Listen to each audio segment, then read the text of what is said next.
Assalamualaikum warahmatullahi wabarakatuh. Halo semuanya. Pada pertemuan kali ini kita akan belajar tentang peraturan zonasi. Apa itu peraturan zonasi? Bagaimana cara menyusunnya? Nanti akan kita pelajari. Kemudian latar belakang dari munculnya peraturan zonasi di Indonesia ini yaitu dari adanya rencana tata ruang wilayah dari kabupaten atau kota. Nah, adapun rencana tata ruang wilayah kabupaten atau kota ini tuh dianggap belum operasional dan sulit dijadikan acuan atau rujukan dalam pengendalian pemanfaatan ruang. Jadi kalau di RT RW kota itu skalanya kan sekitar 1/10.000, sedangkan RT kabupaten sekitar 1/100.000. Nah, ini tuh dianggap kurang operasional karena terlalu besar gitu, sehingga tidak detail gitu. Nah, kemudian di RDTR atau rencana detail tata ruang kota pada skala 1/5.000 itu sudah lebih rinci mengatur penggunaan lahan, intensitas bangunan, tata massa, prasarana lingkungan, tetapi juga kurang operasional untuk dijadikan rujukan pengendalian pembangunan karena tidak disertai dengan aturan yang lengkap.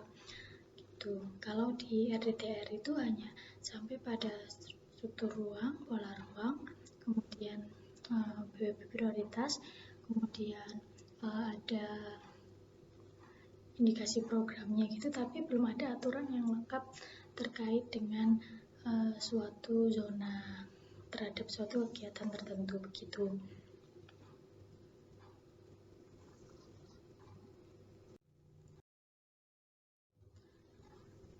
Apa itu peraturan zonasi? Peraturan zonasi itu merupakan ketentuan sebagai bagian yang tidak ini adalah suatu ketentuan yang merupakan sebagai bagian dari yang tidak terpisahkan dari RDTR. Peraturan zonasi ini juga merupakan ketentuan yang mengatur tentang persyaratan pemanfaatan ruang dan ketentuan pengendaliannya dan disusun untuk setiap blok atau zona peruntukan yang penetapan zonanya dalam rencana rinci tata ruang. Nah, peraturan zonasi ini merupakan ketentuan yang mengatur pemanfaatan ruang dan unsur-unsur pengendalian yang disusun untuk setiap zona peruntukan sesuai dengan rencana rinci tata ruang.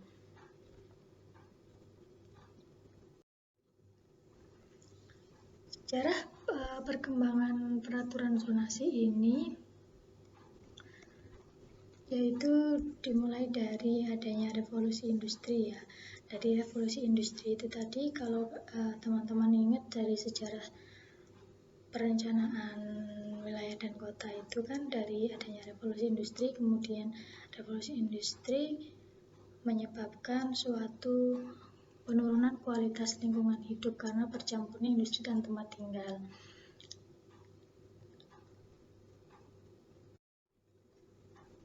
Nah, negara yang menjadi pelopor peraturan zonasi atau zoning modern ini adalah Jerman. Ini disebut dalam bukunya Emily Talen dengan judul City Rules or Regulation Affect Urban Form. Dalam bukunya Emily Talen tersebut dijelaskan mengenai karena industri itu mengganggu kesehatan dan lingkungan. Kemudian dalam buku tersebut juga diceritakan bagaimana memisahkan antara industri dan tempat tinggal. Kemudian karena Jerman ini pelopornya, kemudian dikembangkan oleh Amerika Serikat. Diawali dari seorang cendekia dari Amerika itu, dia ke Jerman untuk mempelajari bagaimana segregasi fungsi dari penggunaan lahan atau pemisahan fungsi penggunaan lahan yang ada di Jerman itu. Sehingga kemudian dibawa ke Amerika, dan yang pertama kali menerapkan zoning ini yaitu adalah kota Los Angeles gitu.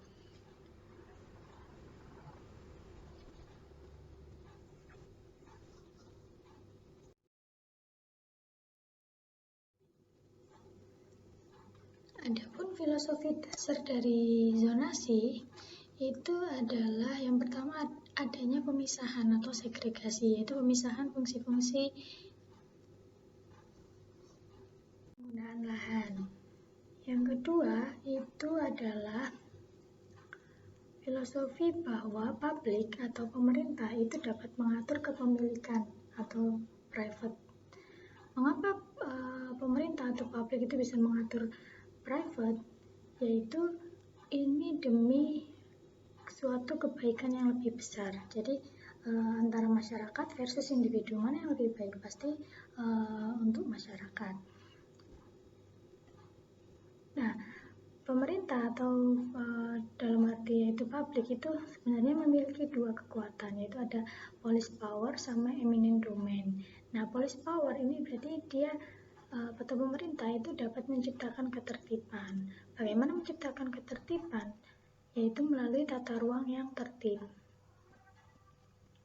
Kemudian kekuatan dari pemerintah yang kedua itu adalah eminent domain. Jadi ini adalah suatu kekuasaan atau kuasa yang dimiliki pemerintah untuk mengambil kepemilikan private demi kepentingan publik. Dalam arti yaitu digunakan untuk fasilitas umum atau utilitas publik seperti jalan, kemudian atau fasilitas lainnya misalkan bandara itu, tapi dengan ganti rugi yang layak.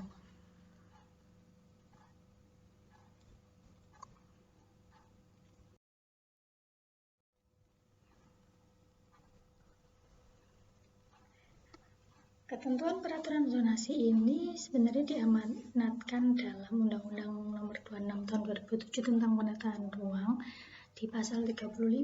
Di situ dijelaskan bahwa pengendalian pemanfaatan ruang dilakukan melalui penetapan peraturan zonasi, perizinan, pemberian insentif dan disinsentif, serta pengenaan sanksi.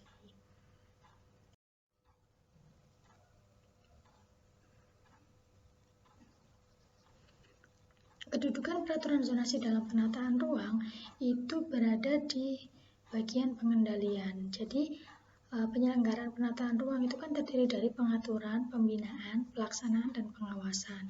Pelaksanaan sendiri ini ada perencanaan, kemudian ada pemanfaatan, dan bagian pengendalian, pemanfaatan dari ruang itu.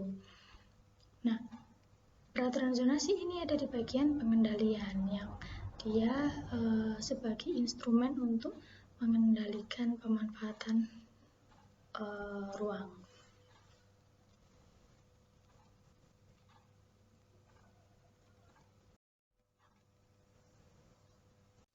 Kedudukan peraturan zonasi dalam penataan ruang kaitannya dengan produk rencana wilayah atau rencana suatu daerah, yaitu dia berada di bagian rencana detail tata ruang.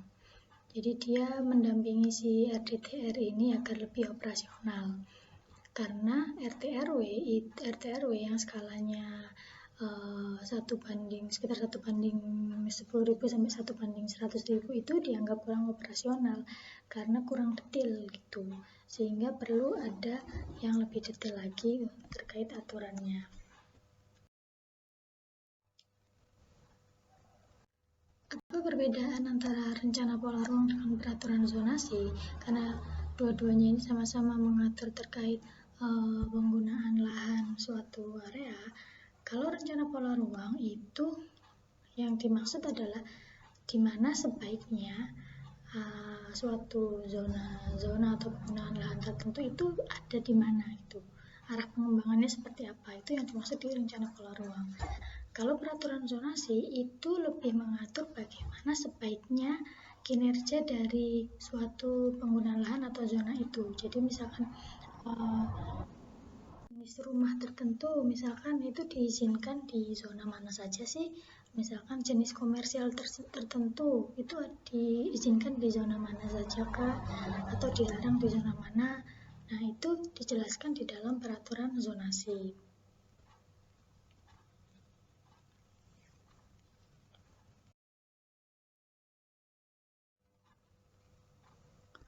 Prinsip peraturan zonasi yang pertama itu sebagai instrumen pengendalian pembangunan. Jadi peraturan zoning yang lengkap itu akan memuat prosedur pelaksanaan pembangunan sampai tata cara pengawasannya. Yang kedua, peraturan zonasi itu dapat digunakan sebagai pedoman penyusunan rencana operasional. Jadi ketentuan zonasi ini dapat menjadi jembatan dalam menyusun rencana tata ruang yang bersifat operasional karena memuat ketentuan-ketentuan tentang penjabaran rencana dari yang bersifat umum ke arah yang lebih rinci.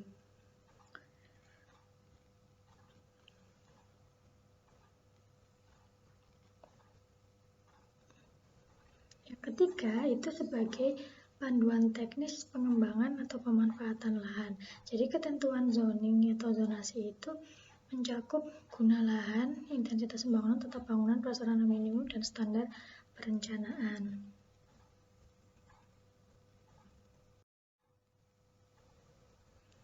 Prinsip dasar penyusunan peraturan zonasi itu jadi suatu wilayah itu dibagi menjadi beberapa kawasan atau zona dengan luas yang tidak perlu sama. Kemudian setiap zona itu diatur penggunaannya. Mana yang boleh, mana yang nggak boleh, mana yang boleh tapi dengan syarat dan lain sebagainya. Sampai ke intensitas atau kepadatannya seberapa yang diizinkan, data masa bangunannya bagaimana. Kemudian penggunaan lahan atau bangunan yang paling sedikit itu dibagi menjadi 4 kategori. Jadi ada perumahan, industri, komersial, dan pertanian itu paling sedikit ya. Kalau misalkan di tempat kalian ada lebih dari itu ya lebih bagus lagi. Kemudian selanjutnya terkait penentuan kegiatan pada setiap zona itu nanti ada terkait kegiatan yang diperbolehkan, kegiatan yang bersyarat, terbatas, atau kegiatan yang dilarang. Nah, kegiatan yang tidak disebutkan dalam daftar kegiatan yang boleh artinya dilarang, sedangkan kegiatan yang tidak disebutkan dalam kegiatan yang dilarang berarti diperbolehkan.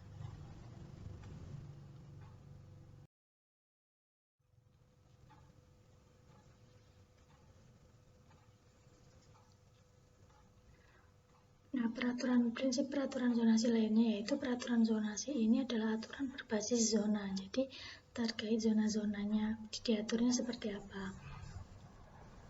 Ketentuan pemanfaatan ruang dan ketentuan teknisnya disusun berdasarkan zonanya, yaitu misalkan zona perumahan bagaimana, kemudian zona RTH bagaimana, begitu.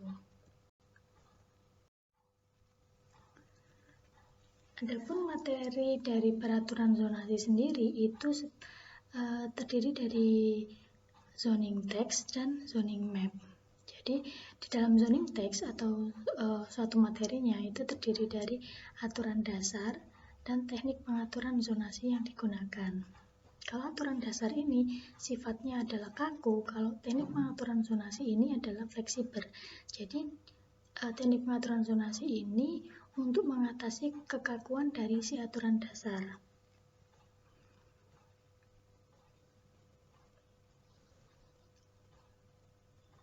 Lebih lanjut kita bahas pada slide selanjutnya.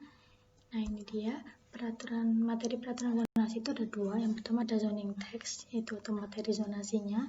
Yang kedua ada zoning map atau peta zonasi. Dalam zoning text atau materi zonasi itu berisi aturan-aturan menjelaskan tentang tata guna lahan dan kawasannya, kemudian permit and conditional use, standar-standarnya bagaimana, seperti itu. Kalau si zoning map itu berisi pembagian blok peruntukan atau zonanya dengan ketentuan aturan untuk setiap peruntukannya bagaimana.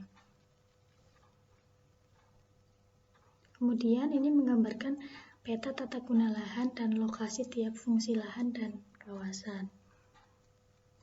Yang pertama kita bahas terlebih dahulu terkait zoning text.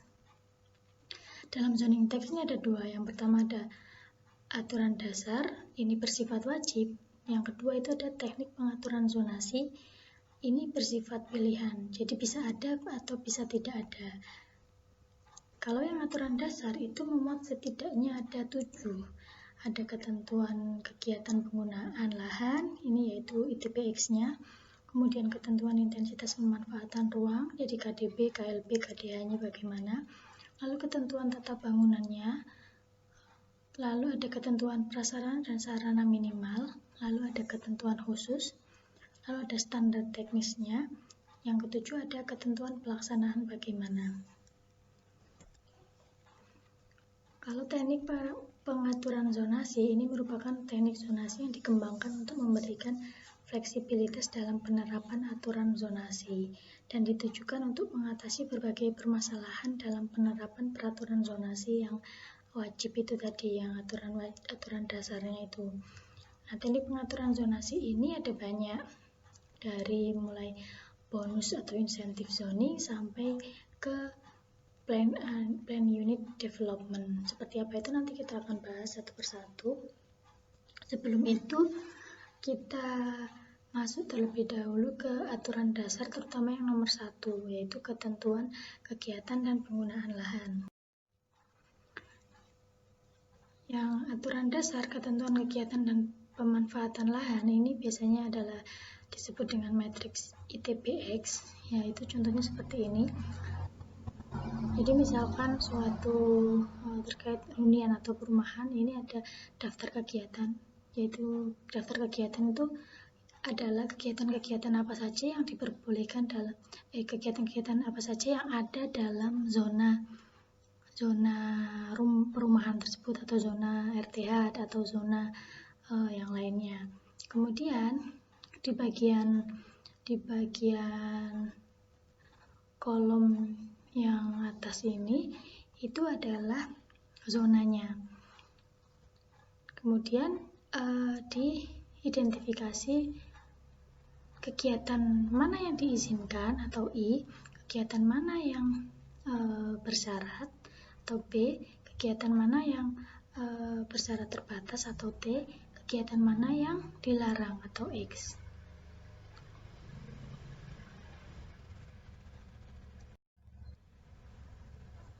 Ini contoh lainnya di kawasan perkotaan Sentolo, Kulon Progo. Jadi misalkan di daftar kegiatan perumahan itu ada rumah kos ya. Rumah kos ini ternyata dia dilarang ada di zona lindung. Nih dilarang semua. Kemudian misalkan di area perdagangan dan jasa dia diperbolehkan tapi dengan syarat-syarat tertentu. Nah, syarat-syaratnya seperti apa? Ini dibahas di materi, bukan di matriksnya. Contoh lainnya misalkan pasar. Pasar itu tidak boleh di area zona lindung. Zona lindung tidak boleh digunakan ya untuk kegiatan. Kemudian dia boleh ada di area misalkan, nah ini dia diizinkan di area perdagangan dan jasa ya, karena dia masuk dalam perdagangan dan jasa ya, nah seperti itu. Nah, ini diidentifikasi satu persatu. Bagaimana proses pembuatan ITBX itu? Yang pertama adalah perlu menyusun daftar kegiatan. Setelah daftar kegiatan diidentifikasi, kemudian baru identifikasi mana yang diizinkan, mana yang bersyarat terbatas, mana yang bersyarat tertentu, mana yang tidak diperbolehkan.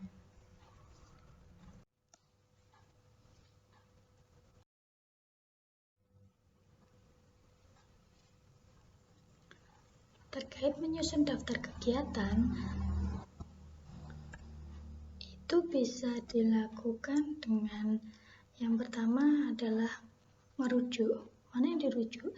Ini yaitu merujuk pada daftar kegiatan yang ada atau yang telah disusun.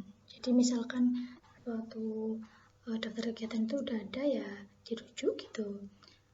Disusunnya dari mana? Dari kajian literatur, peraturan perundang-undangan, atau perbandingan dari berbagai contoh.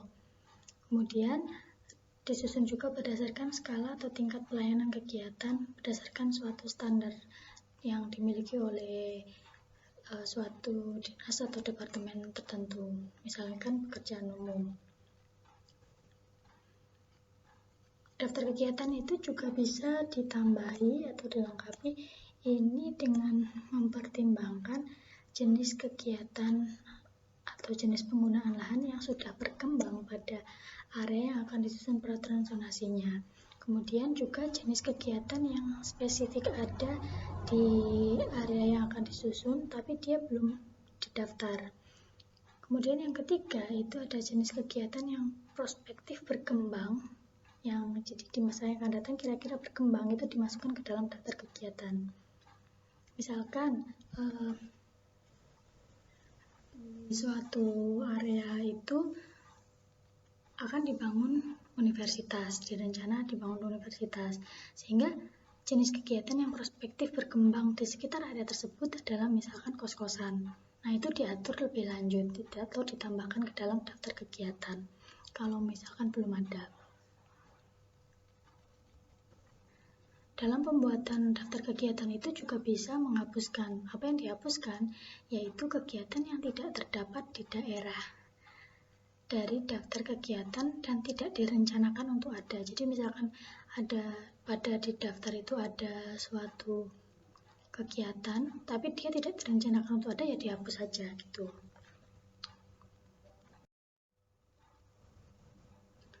Setelah daftar kegiatan itu diperoleh, kemudian selanjutnya adalah menentukan ITBX-nya.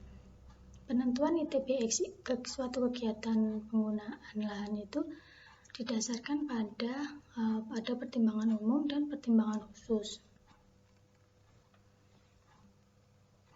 Jadi pertimbangan umum itu apa? Bisa jadi kesesuaian dengan arah pemanfaatan RW sampai pada kesesuaian dengan kebijakan lain yang dikeluarkan oleh pemerintah.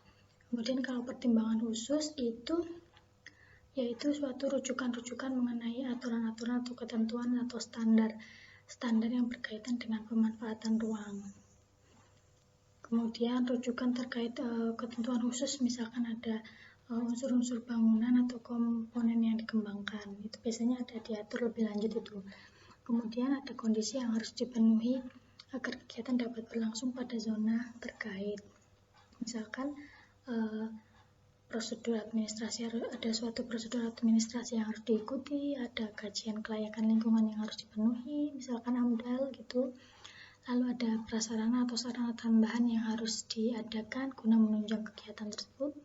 Kemudian prasarana atau prasyarat terkait estetika lingkungan, atau pembatasan yang harus diberlakukan, misalkan jam operasionalnya dibatasi atau masa usahanya dibatasi. Kemudian jumlah kegiatan yang serupa di dalam zona tersebut dibatasi. Nah, itu menjadi suatu pertimbangan khusus dalam menentukan ITBX.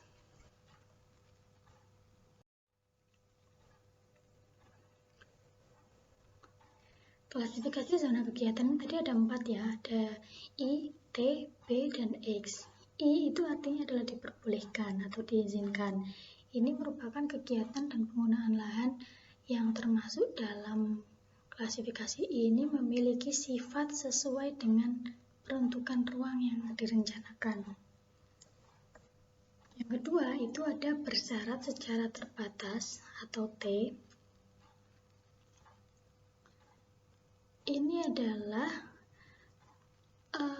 suatu kegiatan dan penggunaan lahan itu dibatasi dengan ketentuan tertentu. Ketentuan tertentunya seperti apa? Bisa jadi pembatasan pengoperasian, baik dalam bentuk waktu operasi suatu kegiatan dalam suatu zona, ataupun pembatasan jangka waktu pemanfaatan kegiatan tersebut. Yang kedua ada pembatasan luas, baik itu pembatasan luas maksimum dalam suatu zona di dalam persil. Ini tujuannya adalah agar tidak mengurangi dominasi pemanfaatan ruang di sekitarnya. Kemudian yang ketiga ada pembatasan jumlah pemanfaatan. Ini jika pemanfaatan yang diusulkan itu sebenarnya sudah ada di dalam suatu zona dan sudah mampu melayani kebutuhannya dan belum memerlukan tambahan, maka pemanfaatan tersebut tidak boleh diizinkan atau diizinkan secara terbatas dengan pertimbangan-pertimbangan khusus. Yang ketiga ada B atau bersyarat tertentu.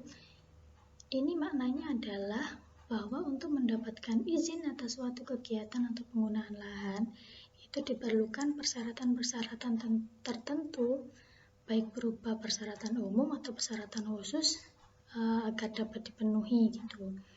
Contohnya kalau persyaratan umum misalkan suatu kegiatan itu boleh ada di suatu zona asalkan ada dokumen AMDAL-nya misalkan, asalkan ada dokumen andalinnya atau analisis dampak lalu lintasnya. Kemudian boleh misalkan ada tapi harus dikasih disinsentif misalkan biaya dampak pembangunan, jadi disuruh bayar biaya dampak pembangunan. Kalau contoh persyaratan khusus itu misalkan diwajibkan menyediakan tempat parkir atau diwajibkan menambah RTH, diwajibkan memperlebar pedestrian. Nah, itu menjadi contoh dari persyaratan khusus. Yang keempat adalah X atau tidak diperbolehkan. Ini yaitu kegiatan dan penggunaan lahan yang memiliki sifat tidak sesuai dengan peruntukan lahan yang direncanakan. Kalau itu diizinkan akan dapat menimbulkan dampak yang cukup besar bagi lingkungan sekitarnya. Misalkan di area perumahan, kemudian ada industri berat semacam itu. Nah, itu kalau diizinkan maka akan memberikan dampak yang cukup besar bagi lingkungan sekitarnya.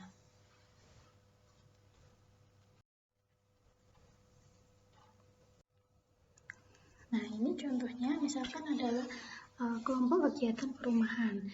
Itu dibuat terlebih dahulu daftar kegiatannya pada zona perumahan. Itu ada apa saja, misalkan rumah tunggal, rumah couple, rumah deret, townhouse, rumah susun, asrama, rumah kos. Itu diidentifikasi apa saja.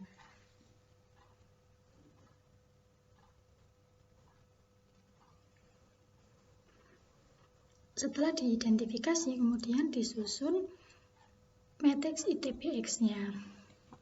Jadi, misalkan rumah tunggal itu di PS, ini singkatan dari perlindungan setempat. Di perlindungan setempat itu tidak diizinkan karena area lindungan ya, dia tidak diizinkan.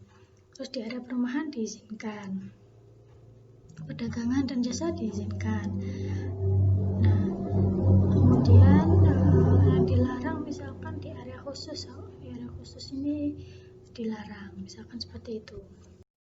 Contoh lainnya ini daftar kegiatan dari ruang terbuka hijau itu ada apa saja, misal ada hutan kota, jalur hijau, taman kota, tempat pemakaman, sampai ke taman lingkungan. Itu diidentifikasi semuanya apa saja kegiatan yang ada dalam ruang terbuka hijau. Setelah itu dibuat matriks ITBX-nya, di mana dia diizinkan, di mana dilarang, di mana boleh tapi dengan syarat, dan di mana boleh tapi misalkan terbatas atau tertentu gitu. Nah, untuk yang bersyarat dan tertentu itu perlu dijelaskan lebih rinci di bagian penjelasan.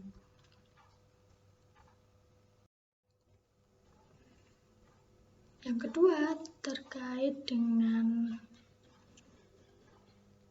zoning text itu ada teknik pengaturan zonasi. Teknik pengaturan zonasi seperti yang saya bilang tadi bahwa dia ini untuk mengatasi kekakuan dari si aturan dasar, atau contohnya misalkan mengatasi kekakuan dari matriks ITBX-nya itu. Jadi pada suatu zona tertentu diizinkan gitu, misalkan di suatu sub PWP tertentu diizinkan gitu. Macam-macamnya ada banyak sekali. Ini yang pertama yaitu ada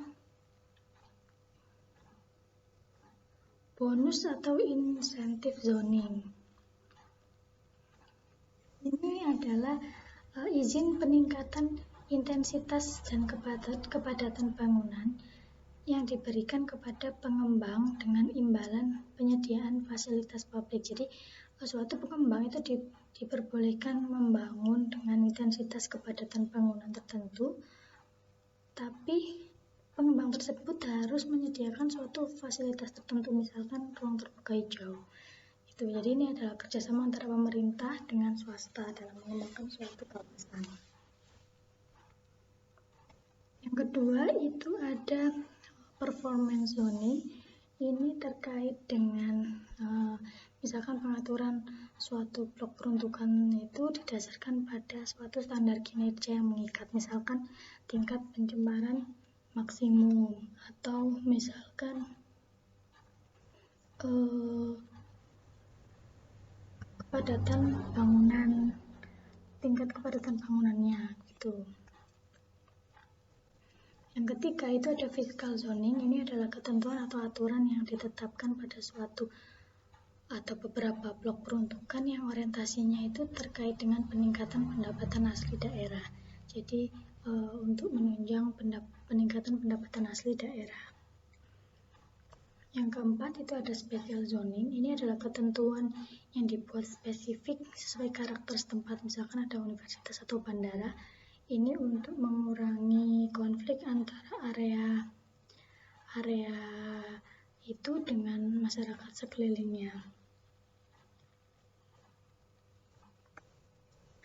Yang kelima itu ada exclusionary zoning. Ini adalah ketentuan atau aturan pada satu atau beberapa blok peruntukan yang menyebabkan blok peruntukan tersebut menjadi eksklusif. Ini disusun untuk menjaga karakter kawasan atau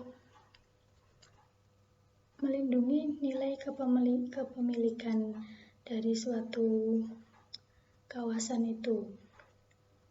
Contohnya, misalkan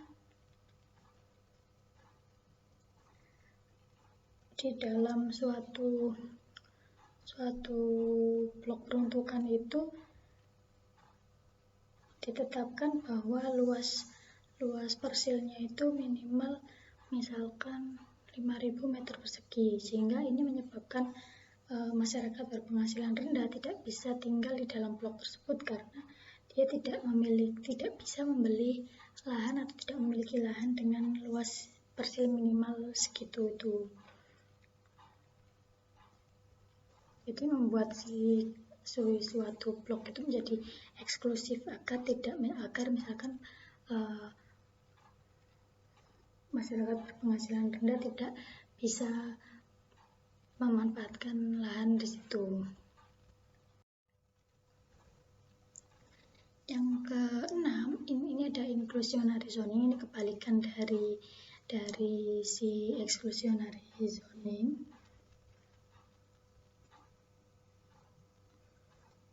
Kalau ini tujuannya adalah untuk menghilangkan unsur diskriminasi. Kalau yang exclusionary tadi ada unsur diskriminasi yang diciptakan. Yang ketujuh ada kontrak zoning. Ini adalah ketentuan yang dihasilkan dari kesepakatan antara pemilik properti dengan instansi yang dituangkan dalam bentuk kontrak. Jadi ini ada kontrak tertentu gitu. Misalkan pemilik propertinya itu mengizinkan lahannya dipakai untuk pemerintah dengan kontrak bagaimana gitu, itu dibuat. Kemudian yang ke-8 itu ada negotiated development. Jadi ini adalah ketentuan pembangunan yang didasarkan pada kesepakatan antara stakeholder yang mengacu pada master development plan atau desain petunjuk yang spesifik gitu. Yang ke-9 itu ada transfer development right.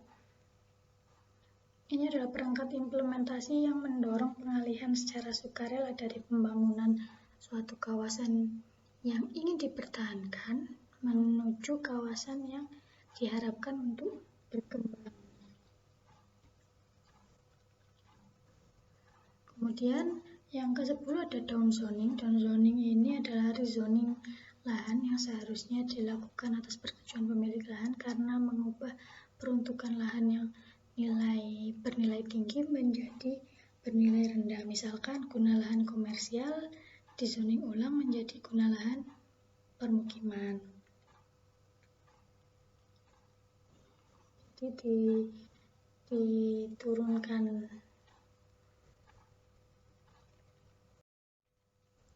Kalau yang ke-11 ini ada upzoning, dia ini kebalikannya dari si downzoning tadi. Ini tujuannya untuk mengubah zonasi kawasan dengan adanya peningkatan kepadatan atau penambahan guna lahan komersialnya.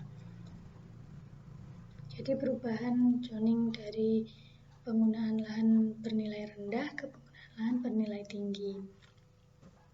Yang ke-12 ini ada design atau historic preservation, ini ketentuan pemanfaatan ruang terkait dengan pemeliharaan visual dan karakter budaya bangunan untuk pelestarian suatu kawasan. Yang ke-13 itu ada overlay zoning. Ini adalah satu atau beberapa zona yang mengacu pada satu atau beberapa peraturan zonasi. Misalkan kawasan perumahan di kawasan yang harus dilestarikan akan merujuk pada aturan perumahan dan pelestarian bangunan. Jadi ada diacu pada dua kalau contohnya itu ya. Yang ke-14 itu ada floating zoning. Ini adalah blok peruntukan yang pemanfaatan ruangnya atau penetapan peruntukannya didasarkan pada kecenderungan perubahan atau perkembangan sampai ada pemanfaatan ruang yang dianggap paling sesuai. Biasanya digunakan untuk pembangunan suatu perbelanjaan atau taman perumahan gitu. Kemudian yang ke-15 ada floodplain zoning. Ini adalah ketentuan pemanfaatan ruang pada kawasan yang rawan banjir untuk mencegah atau mengurangi kerugian yang disebabkan oleh banjir itu. Yang ke-16 ada conditional use. Ini izin pemanfaatan ruang yang diberikan pada suatu zona jika zona tersebut memungkinkan atau sesuai dengan pemanfaatan ruang yang diinginkan untuk penggunaan lahan bagi kepentingan khusus atau kepentingan tertentu. Yang ke-17 ada growth control. Ini pengendalian yang dilakukan melalui faktor-faktor pertumbuhan seperti misalkan pembangunan sapras, penyediaan infrastruktur yang diperlukan, pengelolaan faktor ekonomi, sosial, hingga politik. Yang ke-18 ada plan unit development. Ini adalah review atas usulan perencanaan pembangunan dan kewenangan dalam penyusunan zoning district, yaitu dalam hal kriteria standar untuk mencapai kenaikan pertumbuhan ekonomi dan standar desain yang diinginkan. Pertimbangan pemilihan teknik pengaturan zonasi itu yang pertama bisa mengacu pada fungsi, tujuan, deskripsi, delineasi atau kebijakan, strategi, program penataan ruang kawasan strategisnya. Jadi mengacu lagi ke skenario perencanaannya. Kemudian yang kedua adalah kriteria atau perhatian dalam perumusan teknik pengaturan zonasi itu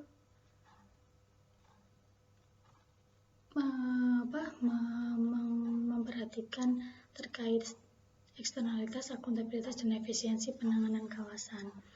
Yang ketiga ada kondisi lahan saat ini dan arahan pola ruang ke depan. Itu jadi pertimbangan dalam pemilihan teknik pengaturan zonasi. Kemudian teknik pengaturan zonasi ini dipilih pada aspek yang ditetapkan kawasan strategisnya. Jadi di kawasan yang dianggap strategis yang perlu diatasi kekakuan dari pengaturan zonasinya.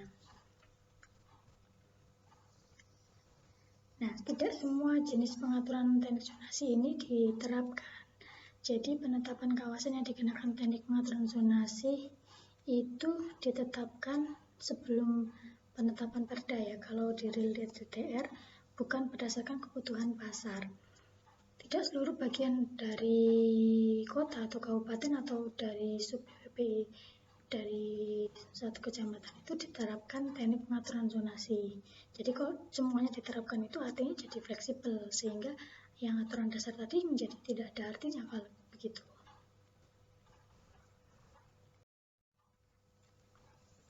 Pertimbangan pemilihan teknik pengaturan zonasi misalkan ada terkait arah pengembangan kota atau kawasan, bisa menggunakan bonus atau insentif zoning. Misalkan perlindungan kawasan bisa menggunakan pengendalian pertumbuhan atau downzoning, jadi diturunkan.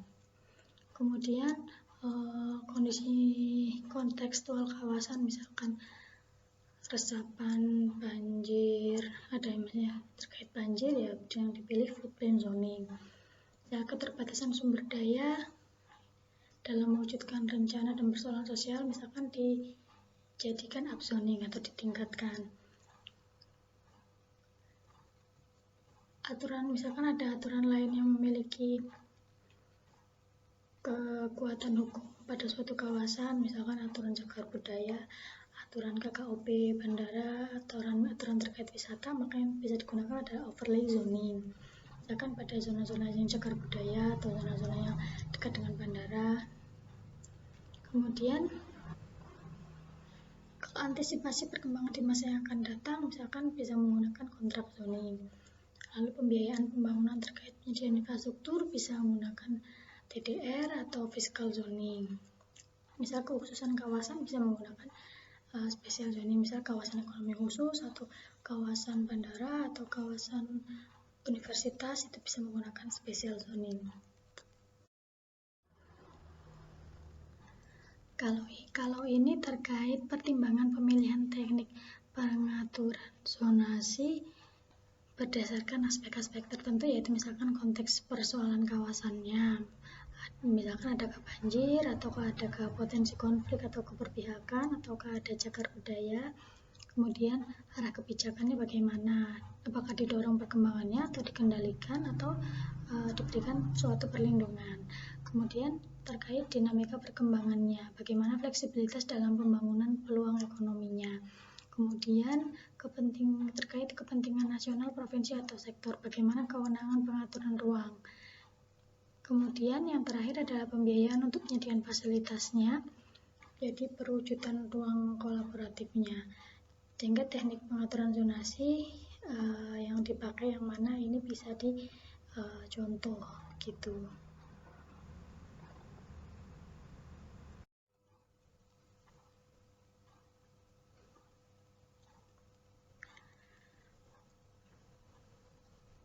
Selanjutnya adalah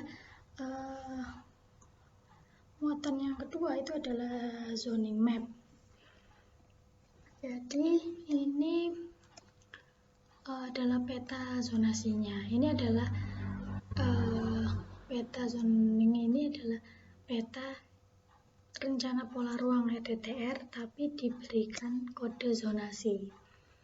Gitu. Bagaimana cara membuat peta zoning itu tadi? Yaitu bisa mengadopsi langsung dari peta rencana pola ruang RDTR ditambah dengan kode zona. Atau bisa juga mengacu pada RDTR kemudian disesuaikan untuk mengatasi persoalan atau kekakuan peraturan zonasi, keterbatasan kemampuan pemerintah daerah dan masyarakat. Nah, bagaimana kode zonanya itu kalau contohnya seperti ini. Ini adalah subzona perdagangan dan jasa skala kota. Kodenya adalah K1. Kemudian ada AB. Jadi ini adalah teknik pengaturan zonasi yang digunakan. Misalkan yang A itu adalah transfer development right, yang B dia bisa menggunakan conditional use. Gitu. Kalau misalkan di suatu zona itu tidak ada teknik pengaturan zonasinya, maka hanya ditulis kode dari subzonanya itu tadi. Jadi misalkan SPU 2, sarana pelayanan umum skala kecamatan, cuma ditulis seperti itu, tidak ada tambahan teknik pengaturan zonasinya. Contoh petanya seperti ini. Jadi sama mirip dengan peta rencana pola ruang, cuma ditambahin kode zonanya. Lebih baik lagi kalau bisa dapat blok persil dari bangunannya agar terlihat.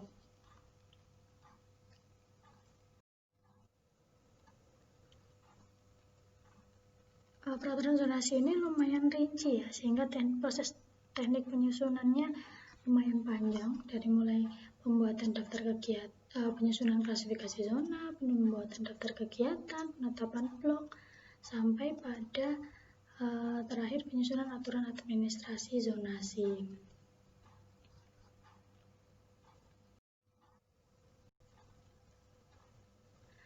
Demikian materi terkait peraturan zonasi kali ini. Sumbernya yaitu dari modul diklat penyusunan RDTR tingkat dasar dari Kementerian Agraria dan Tata Ruang. Lalu ada Peraturan Menteri Agraria Tata Ruang Nomor 16 Tahun 2018 tentang pedoman penyusunan RDTR dan peraturan zonasi. Oke, terima kasih atas perhatiannya. Semoga yang kita pelajari hari ini dapat bermanfaat bagi kita semua. Saya tutup. Assalamualaikum warahmatullahi wabarakatuh.